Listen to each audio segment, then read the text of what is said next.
In this episode, we speak to Eileen Roden, Director and Co-founder at House of PMO. We hear how Eileen defines the role itself and that PMOs can now be considered a career in their own right, as well as a significant development opportunity. She shares with us how long House of PMO has been gestating, in her views, since the last century. Eileen reveals that PMOs provide incremental delivery of value into organizations. We learn that they have moved from the original function of just project support into a crucial role where the contemporary PMO in some organizations operate at a strategic level. Eileen addresses some of the common challenges PMOs face. Probably the biggest one is of context. What does the organization want from its PMO? Unless it can answer this question, how do they know how to structure and staff it? Unfortunately, a question very few people can answer. She also tells us there is an absence of training for all PMO roles, which the House of PMO have now fixed with their Essential Suite. These courses run from administrator all the way up to director. At one time, PMOs may only have been relevant for large organizations, but in today's climate, Eileen says it's very difficult to find organizations that aren't working on projects. Even small organizations have a PMO function in different forms somewhere within them. Welcome to this episode of Implementing Best Practice in Business. We're here to help you and your organization understand and implement global best practice to help you face the business challenges of today. Join me, Richard Farrow, CEO of APMG International, in talking to leaders and practitioners who have applied these frameworks and practices to boost their productivity. They're here, willing to share their knowledge and experience to help you learn from them so you can do the same to make you more competitive in today's market. My guest today is Eileen Roden. Eileen worked in IT, project management and HR before moving into a practicing PMO role, which led her into training and consultancy. Her clients ranged from SMEs and councils to large multinationals. Together with her business partner, Lindsay Scott, Eileen established the PMO Flash Mob and led on the development of the PMO Competency Framework. Together they established the first professional body for PMOs, the House of PMO. As well as being the lead author for the PMO Competency Framework, she is the lead author for the P3O Best Management Practice and Chief Examiner for House of PMO Essentials, Administrators, Analysts, Managers and Directors. Eileen is committed to helping organizations understand how PMOs can support and drive successful project delivery.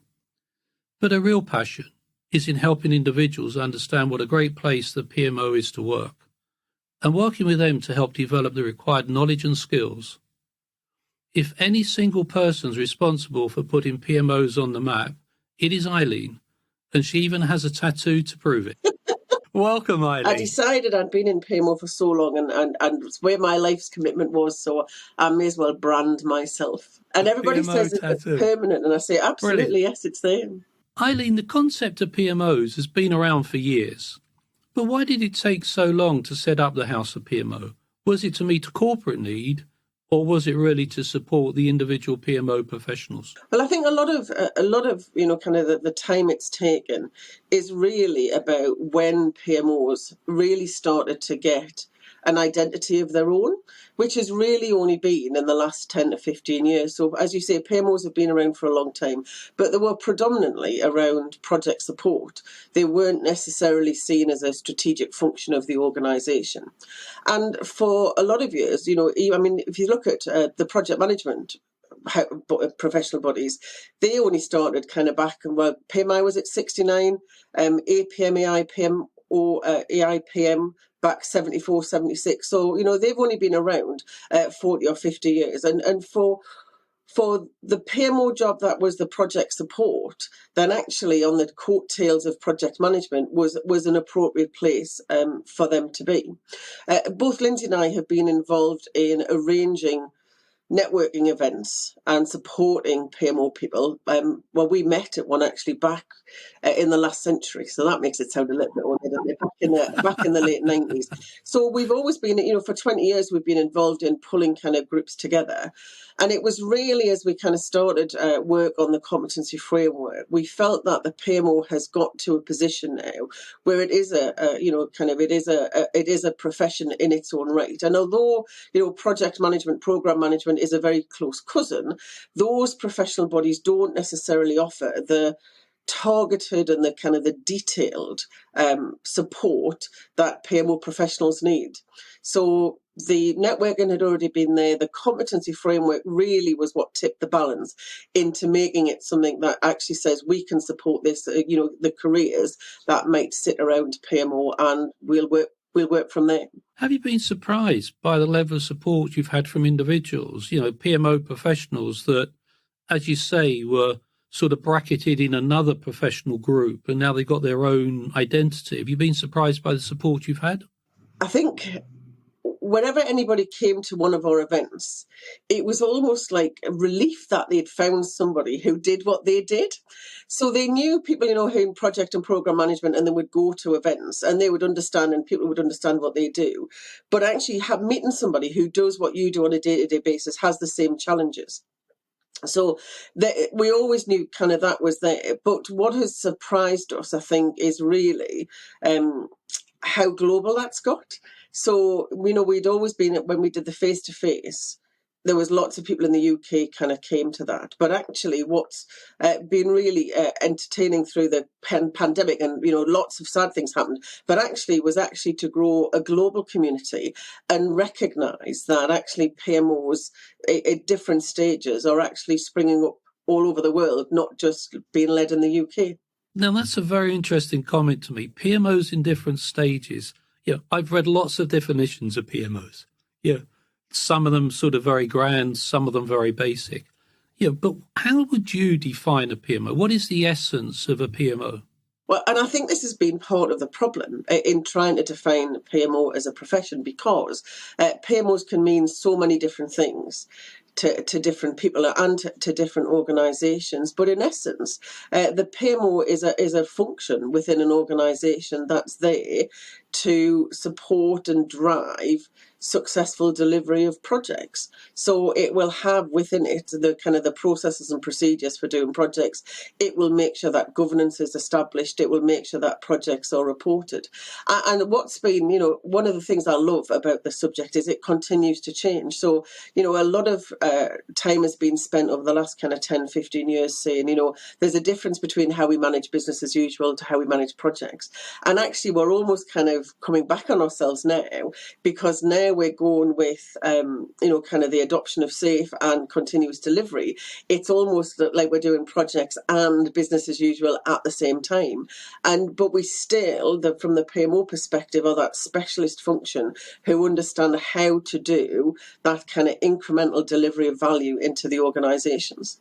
Interesting. I started life as a civil engineer, and so my passion was engineering, and then I moved into projects and I became a project manager. And these days, a lot of people sort of do projects, but it's a little part of what they do, and their career is somewhere else. So do you see that the PMO, people working in a PMO, is that a career in itself, or is that a stepping stone to a wider corporate role? How would you try to characterize that for someone interested in the concept of a PMO as a first start in their career? So I think historically, there's a lot of people went into project management and worked as a PMO because, as we've said, it was PMO support. So the PMO role was you were kind of latched on to one or more project or program managers, and you would kind of watch what they did and learn about project management. They would give you more responsibility. And of course, after a period of time, you would then be given your own project to look after, and it would appear to be a natural progression. But that was very much when PMOs were, and people who worked in PMOs were very much kind of just supporting project and program management. Now, as organisations recognise that we have a more structured approach to project and program management, the roles within the PMO go far beyond just supporting project and program managers in the delivery of projects and programs. It's about establishing best practice. It's about, kind of working with the senior execs to make sure we're actually deciding on the right projects to do for the organisation. So there's a lot more kind of visibility of strategy and understanding the business. And so you will always have people who come in, and particularly it's a great job as a graduate to come in and just be exposed to all of those projects and to recognise what's happening across the organisation, to move into project management. And I think for industries such as engineering and construction, where you're brought in as a junior project manager, where actually you're doing a PMO role as a junior project manager, you will go on then to go into a project or program manager role. But actually, there are more and more people now who will come into the PMO and actually might specialise. So things like they may become a specialist in risk management, may become a specialist in benefits management, which leads them up to kind of quite an interesting kind of career path to quite a senior position in the organisation, but staying within that kind of support and structure around projects and programs. One of the other things that we're starting to see as well is project managers now come in to be PMO managers, because all of their experience of how they've been delivering projects and programs. They say, well, actually, now I know what's involved, I'm going to come and make sure that our organisation has things set up so they have a better time than I had when I struggled to deliver my projects and programs because of what was and wasn't in place from the organisation. So we get them coming in. But what we're also finding now is for we've got some senior execs who've been involved in major change programs as a particularly as a sponsor or an SRO, and they recognise how change has to be delivered in an organisation, and they're coming in to be PMO directors. So they've never been a project or program manager. They're coming in to say, we recognise the business needs to continue to change in order to be kind of continue to survive in the way the world is changing. And actually, much as I don't understand the detail, I can have specialists in my manager analyst roles, in my project and program management specialists, but actually working at board level and understanding the strategy of the organisation and the help and focus on that, they're actually coming in from the business, not from project or program management, or even from the PMO itself. So it's become a kind of, there's entry now at every level in the PMO, or you can stay in and work your way up. Fascinating. There's some work by Antonio Rodriguez that talks about we're into the project economy. Most organizations recognize that the way they're going to change, that we're going to evolve in the future, is through a project economy. The way you describe the PMO is as a strategic support for the board and for rolling out that change. So it has actually evolved quite a lot from, as you say, you're down there doing a few Gantt charts and a few budgets and marking up some programs on the wall. Was that a vision that you had, or is that just how it's evolved organically? I think I think there's a couple of things. It has evolved organically, but it's been driven by the amount of change. And I still quote you something that you said a while ago, Richard, at an event, when you said there's never been so much change happening, but it will never be this slow again. And I just think it's that volume of change. Organisations have got no choice now but to actually kind of look at how change is going to be applied in their organisation and recognise projects are a way of life. And therefore, it's, kind of, in the old PMOs was kind of one person, one project to support them. And now they need to think more strategically about, well, actually, how do we manage all of this business as usual? And how do we manage all of this change? How does that come together into the organisation to drive us where we need to be? So there's been lots of things that have kind of to kind of go into the pot, and it will continue to change as organisations and the needs of the organisation will continue to change. I mean, that's fascinating. So with all this change going on around the organisation and the need for the PMO, the team within the PMO to actually change as well, what are the fundamental challenges that they face as individuals working in a PMO? Well, there's some really basic ones, which is we had great fun when we were starting to do the competency framework about what do you call your PMO? what is it called? I mean, there's a whole range of different names, and sometimes the name doesn't actually represent what it does. So you can work in a program office, and actually it's not a program office supporting a program. It's actually an office that supports lots of individual projects that isn't being managed as a program at all. So just the whole kind of name of the kind of the office that you're going to work in. And again, an organization can have lots of different PMOs across the organization, and it's not actually seen as a function, as a kind of a holistic function that's supporting the organization. So, trying to find a job is quite difficult at that kind of right level. So, as I said, the competency framework, trying to kind of put some descriptors around a project office, a program office, a portfolio office, and a centre of excellence, just to kind of start and get some clarity of language across the industry is a challenge. And just recognise when you're going in to some of the questions you might need to ask to clarify exactly what's involved. And I'll give you a great example. I was doing some coaching with a lady who had just got a new job with benefits management, and she'd been in an organisation, she'd worked in a PMO, and she'd done lots of benefit work. And then she'd gone into a new organisation and said, "We'd like you to set benefits management up." And that's completely different to kind of cranking the handle. And instead of working in a project or a program office, she was now going to take the role of a centre of excellence, where she had to define what benefits management strategy looked like for the organisation and implement more. Now, that's a completely different role to working and supporting benefits management when it's all set up. And it's that kind of thing that, so even if you're a seasoned PMO professional, it's quite difficult sometimes to actually look at job adverts or actually have a conversation with an organisation to decide on actually kind of what kind of job is for me.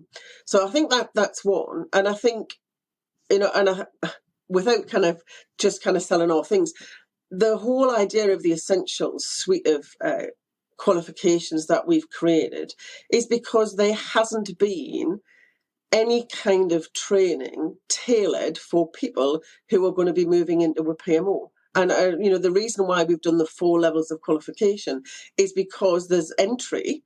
You can enter into the PMO at any of those levels. So your first PMO job could be at PMO director level. Now, that doesn't mean, that you're a very junior person. It just means you've done lots of other things, and actually getting that knowledge about what's required at that level of role has never existed before. So there has been some PMO certifications out there, but they're all about setting up the PMO itself rather than thinking about, as an individual, what are the skills, knowledge and behaviours you need to have in order to be able to do that role. So I think that's kind of been a challenge. And I still think, and we find that, in terms of the House of PMO, is people go, "A what? Yes, what do you do?" And it's that good old kind of, can you explain to your mother what you do?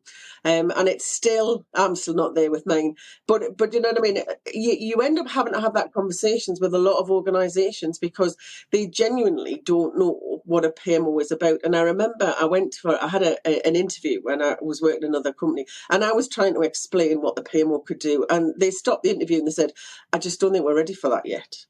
It's because they were still actually, we just want somebody to look after the risk registers and maintain. And I was, kind of thinking about, well, actually, we want to support the organisation to do project management better, not just be a kind of a little task monitor. And so I think there's a lot of organisations still don't really appreciate what PMOs can do for their organisations and how they can make a real kind of seismic shift in their success in project delivery. I can sympathise with that. You try and explain to someone you run an accreditation and certification body, and they look at you blankly, and you then have to try and explain it and then take it from there. But if someone comes in as a PMO director, then their main skill must be to assemble a team of specialists that have that technical skill in terms of risk management, scheduling, planning and budgeting, particularly if they're coming in from outside other parts of the business. Is that really what the director qualification is about? The skills that you need within the team rather than your individual skill. So I think what we talk about at the director level is actually understanding what your organisation needs and how the PMO can help. So it really is about recognizing where's the business trying to go, how do we, kind of what kind of projects are we going to be delivering, how best do we want to approach them, balance them off with business as usual, and what do we need to put in place in order to make that happen.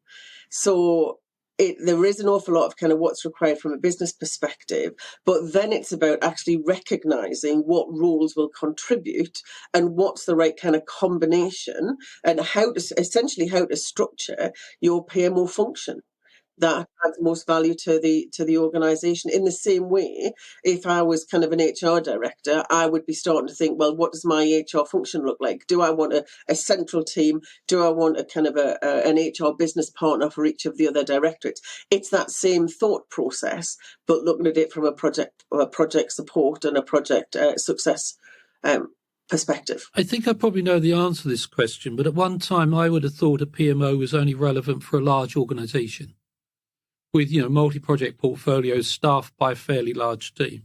I sense you would disagree with that. Well, if you'd asked me 15, 20 years ago, I probably would have said, I would suggest that's the case. But now, no organisation, I believe, doesn't do projects. I still think Alan Sugar has to take some of the tail for that. Is that people call projects very small things to very large things, and one of the interesting roles that PMO has to do is to decide in an organisation when is a project. So at what point do we want to start any kind of formal project management? But even in very small organisations, what we find is the executive assistant ends up coming on an administrator course because she or he's been asked to kind of compile the list of projects and start doing some rudimentary reporting.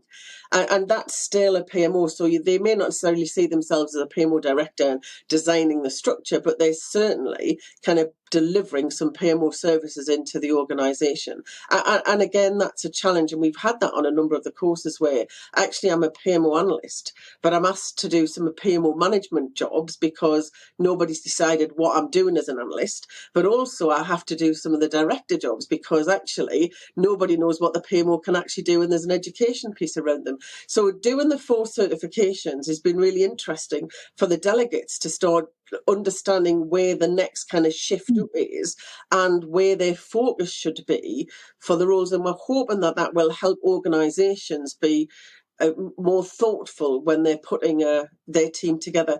Really interesting. There was a PMO managers course that was delivered a couple of weeks ago. And a friend of mine was a PMO consultant, actually kind of went through the course, and she's busy doing a piece of work at the moment. And she said that conversation with Rose, Eileen, really helped me to think about what I was doing. She's designing a PMO for her client. And I had to go back and have a look at the rules and realise I'd confused them all with the different levels, because actually if I'm a PMO manager, I need a level of authority and a mandate to do and make certain decisions, and again at director level. And she'd confused her, kind of where that levels of responsibility and authority needed to be. So we're already starting to kind of make a difference by just thinking about those 4 different levels of roles, which is great. Eileen, you said you started to think about PMOs in the last century. So if you take yourself back to those halcyon days in the last century, what things do you know now that you would really have loved to have known when you started your career, when you started your quest to actually put PMOs on the map? It would have been nice if there was lots of other people in PMOs who had similar thinking at the time, and we had there was a small few of us at the time. Now I look out, there's lots of kind of key people who understand lots about PMO, so there's lots of kind of help and support out there. And there wasn't actually a training course out there that people could attend to be a PMO person. So I went on, I went back Prince 2. I did my Prince 2 back in 1990 something. So I was doing kind of project management and program management courses, and then trying to distill from that what I could do in the PMO to make that happen for project and program managers.